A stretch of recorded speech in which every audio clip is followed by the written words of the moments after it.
Hey there, this is the lesson for my grade 12 40S pre-cal students, and this is lesson 10.3 where we're going to look at composite functions. And let's go into the notebook. And here's how we're going to start this lesson. We're going to start by having a quick review refresher on what a function is.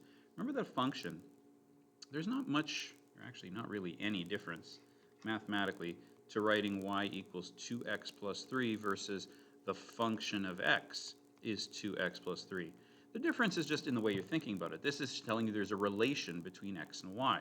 In this case, you can get every y number you want by taking any x value, timesing it by 2, and adding 3. If you make a chart, table of values for that, then you plug in 0, you get 3. You plug in 1, you get 5. You plug in 2, you get 7, etc. forever. Now, this doesn't really say much different, except that it's saying that as a rule, the function of x, in other words, the rule I apply to x is to times it by 2 and add 3. It's like, well, isn't that what I'm just doing here? And it is and it isn't. The difference is that instead of making a chart like this, if I want to know what, for example, the value of f of x will be when x is 2, I can say, well, what's f of 2? What's the function of 2? The function of 2 is that it's 2 times 2 plus 3, which makes 7. I can do it as a very nice piece of algebra without having to worry about a table of values. And you're, again, probably saying, well, couldn't I have done that there? Yeah, but the main difference is that a function is, of course, a specific rule that only assigns one y value to every x value. You see, this is a relation. Here's another relation. X squared plus y squared equals 4. And that relation there is definitely not a function the way that this one is, because this one, you see the problem is this is actually a circle with a radius of 4, so it would go through 0 over 4 up, and 4 to the left, 0 up, and 0 over 4 down, and it would go 4 over 0 down. And it would be a circle. Pretend I can draw a nice circle. And that's clearly not a function. As you remember from grade 10, that fails the vertical line test at most of the places on it. And it's actually not something that I can write in this form. I could write it in what you remember in grade 11 is piecewise form. I could say that the function of x is to say it's the negative of the square root of 4 minus x squared, and it's the positive of 4 minus the square root of x squared. But that's not one statement. That's a piecewise statement.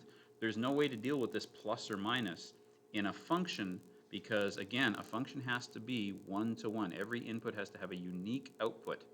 So that's kind of just a very quick refresher on what we mean when we say a function. Now, what are we doing in this lesson? Well, in this lesson, what we are doing, what we're doing is making it too big. Let's see, there we go. What we're doing is we're actually demonstrating an understanding of operations on functions, and the operation we're going to focus on today is taking functions of functions. Think of it this way. I'm going to evaluate the composite function f of g of 2. What I mean by that is I'm going to find g of 2, and I'm going to, so that's 2 times 2 minus 3, which is 4 minus 3, which is 1.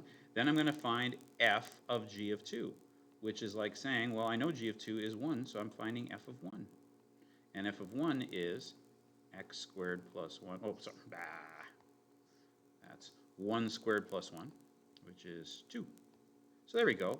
F of g of 2 is 2. I did it in 2 steps. I don't need to do it in 2 steps. You know, I actually could do it in 1 step. I could find an expression for f of g of x. Okay, before I actually do that, I guess maybe I should go back to one other thing I tell my grade 10s. You know what I tell my grade 10s when I'm introducing functions is I'll tell them a function's basically like a machine. It's a machine where you drop in input and something happens to it and out comes output. So you drop in the number 2, it goes through there, and it comes out a 4. You drop in a 4 and out comes a 16. You drop in a 10 and out comes a 100. Clearly, my rule, my machine, is squaring all those x's. So here's my x's going in, here's my f of x's going out. Notice that if I put in a 2 again, say I put 2 back in line, well, it has to come out as a 4 again. It couldn't come out as an 8 this time. It's like, what? X squared doesn't take 2 and make 8, right? This would be something wrong. That's kind of the idea as to why for every x, there has to be only one f of x, or for every x value, there can only be one y value, and y, something like a circle, fails the vertical line test. When I plug in the number 2, sometimes I get 4, sometimes I get -4. That's not how functions work. A function's a machine. It's a rule. A function is like your toaster, is what I tell my grade 10s. You put in bread into the slots, you pull down the little levers, and you put in bread, and pull down the lever, and then out comes toast. So bread makes toast. Could you imagine how confusing a toaster would be if you put in bread and then sometimes toast comes out, sometimes a Pop-Tart comes out, sometimes a bagel comes out? Toasters don't work that way. I don't know what kind of magical device you have, but it ain't a toaster. And it's certainly not a function either. So, with that in mind, what if I needed to do two things to my piece of bread? Suppose I took my piece of bread, this is how I draw bread. Suppose I took my piece of bread out of the freezer and it was frozen solid. Do I want to put it in the toaster? No. First I'm going to put it in the microwave. Then I'm going to take it out and put it in the toaster. Now, that's understandable, right? The microwave will make it thaw out and the toaster will toast it. Put one into the other. And that's kind of what I did here. I took the number 2 and I put it into the microwave, then the toaster.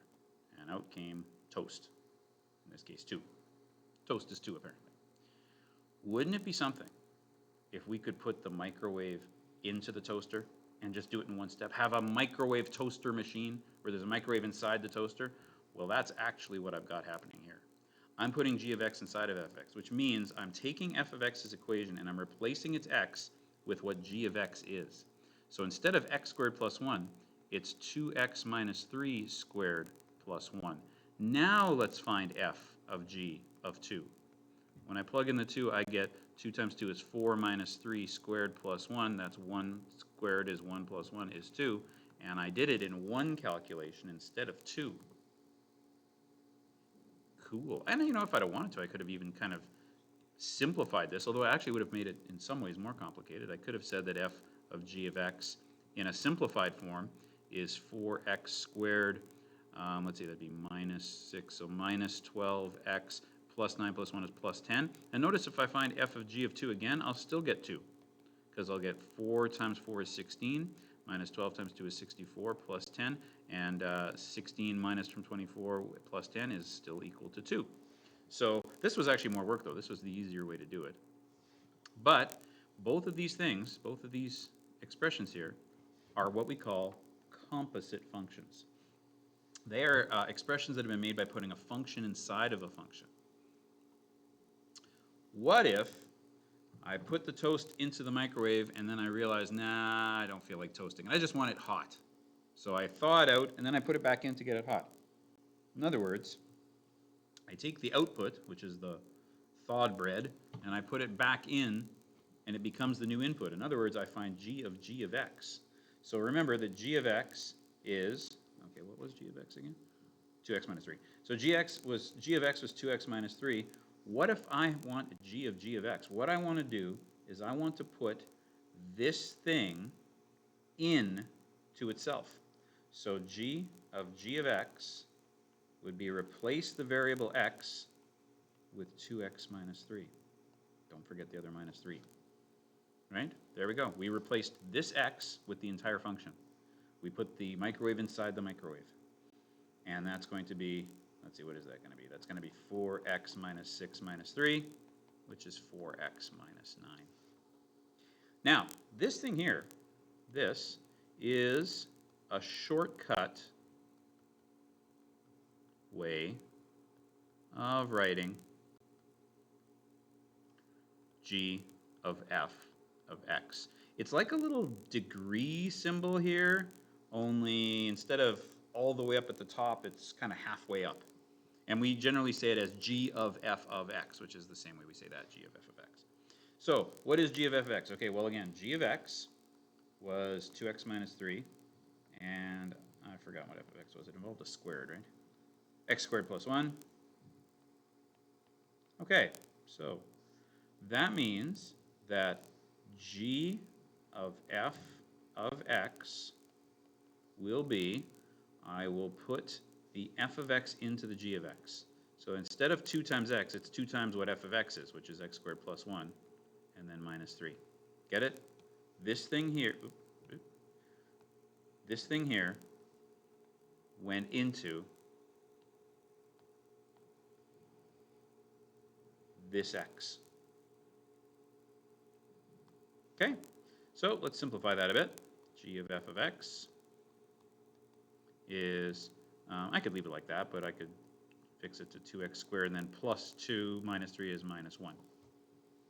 And then what is g of f of negative 1? Well, g of f of negative 1, g of f of negative 1 would be 2 times negative 1 squared minus 1, which is 2 times 1 minus 1, which is 1.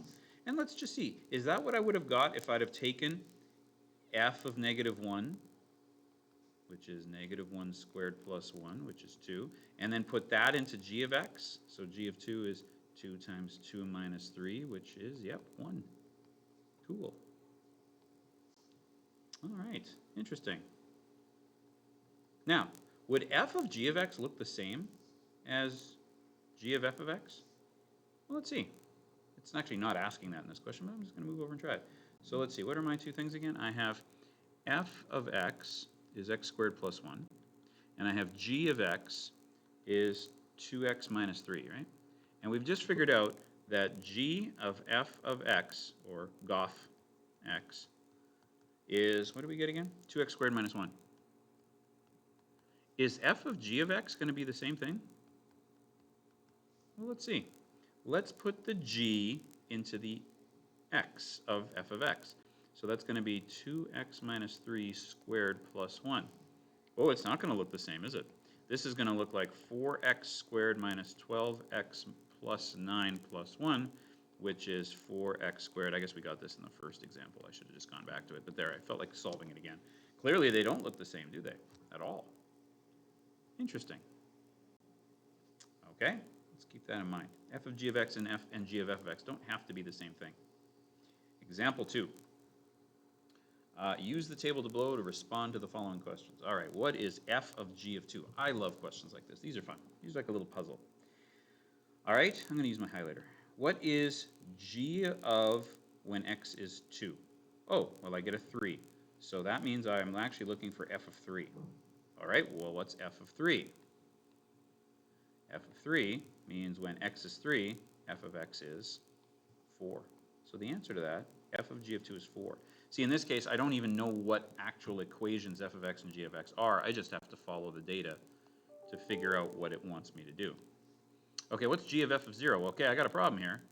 There's no 0 anywhere on 0. Where's 0? There's no 0 to be had. So I have to say undefined. The function f isn't defined at 0, so the function g can't be defined there either.